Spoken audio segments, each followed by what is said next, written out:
hace un contraste radical entre las instituciones religiosas y la figura pura de Jesús de Nazaret. Claro, porque para él el poder religioso también está gobernado por ese mismo mal. Exacto.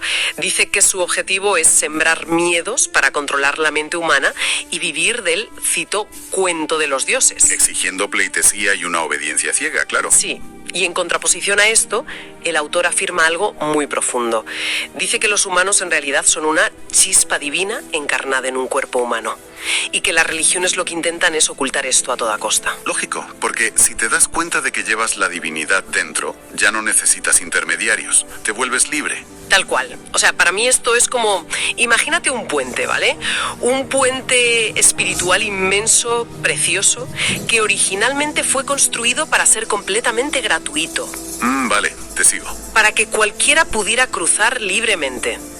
Y de repente llega una empresa privada, que serían las religiones en esta visión, instala un peaje de cobro carísimo en medio del puente, pone guardias armados que representan el miedo y te convence de que sin pagar no puedes cruzar. Lo fascinante aquí es cómo encaja esa analogía con la figura de Jesús de Nazaret que plantea el autor, porque es una visión muy, pero que muy poco ortodoxa. Sí, lo describe como un enviado de los cielos, de otros mundos. De hecho, el mismo texto menciona que muchos rechazarán esta idea llamándola teología ficción. Claro, para no aceptar su naturaleza cósmica, dice el documento. Exacto.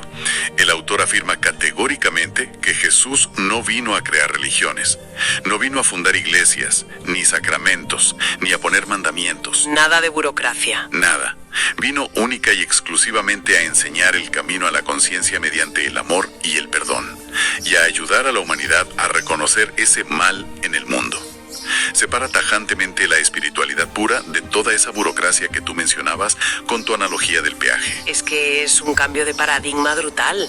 Y me encanta la definición que hace del origen o del padre.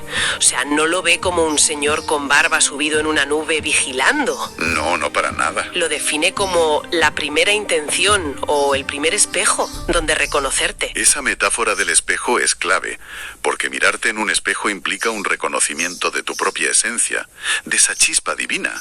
No es un acto de sumisión ante un ente superior que te castiga. Qué bonito eso.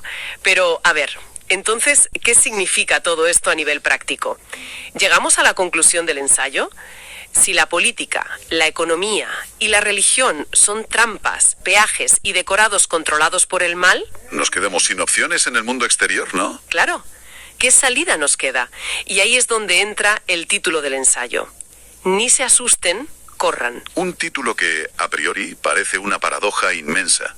Si me dices que corra, lo normal es que me asuste. Ya, pero el autor asegura que el mal está sentenciado.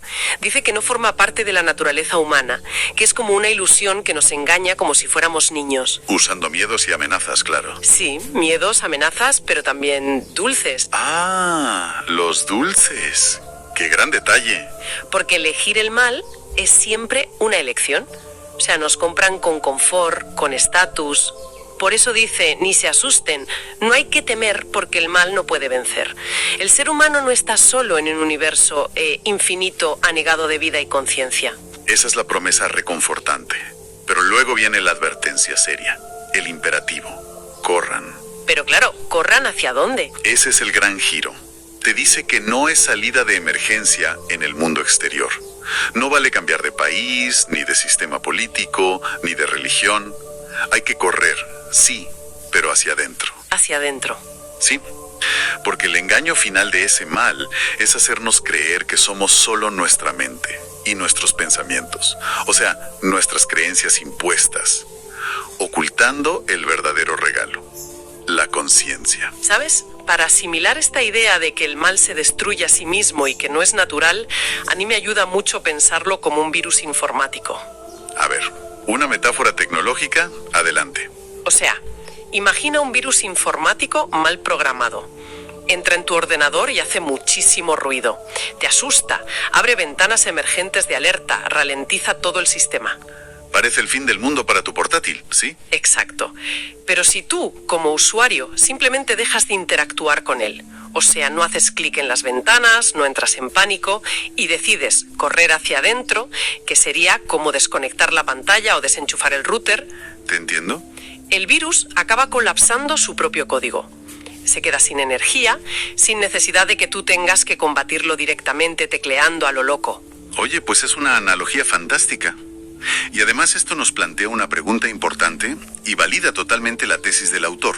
¿Ah, sí? Sí, porque resalta esa diferencia vital entre la mente y la conciencia. En tu ejemplo, el ordenador, el sistema operativo que se infecta con el virus del miedo, la propaganda y el dogma, es la mente. Claro, la interfaz vulnerable. Exacto. Pero la conciencia es el usuario que mira la pantalla. Según el texto, la conciencia es inalcanzable para ese mal. O sea, no te pueden hackear la conciencia. Imposible. Por eso, al mirar hacia adentro y desconectar de la mente infectada, el individuo se vuelve absolutamente ingobernable. Y por eso la promesa final del ensayo es que el mal termina mal bajo sus propias manos. Se asfixia solo. Su directriz final es clara: conócete y encuéntrate a ti mismo. Un mensaje clásico, pero con una profundidad cósmica en este contexto. Madre mía, pues vamos a recapitular un poco este viajazo que nos hemos pegado, ¿eh? Un viaje intenso, desde luego. Muchísimo. Hemos analizado un ensayo que nace de la pura desilusión en las calles de La Habana, pero que termina desmantelando por completo los sistemas políticos, económicos y religiosos de todo el planeta. Mostrándolos como maquinarias de esclavitud que se alimentan del miedo. Eso es. Y finalmente propone un despertar cósmico, una pura conciencia introspectiva como nuestra única vía real de escape. Y bueno, recuerdo brevemente a quienes nos acompañan hoy que este ha sido un ejercicio para comprender la perspectiva radical de Gabriel Villaboy Llana. Sí, sin que suponga un respaldo por nuestra parte a sus declaraciones sobre las instituciones globales. Totalmente. Nosotros solo destripamos los textos.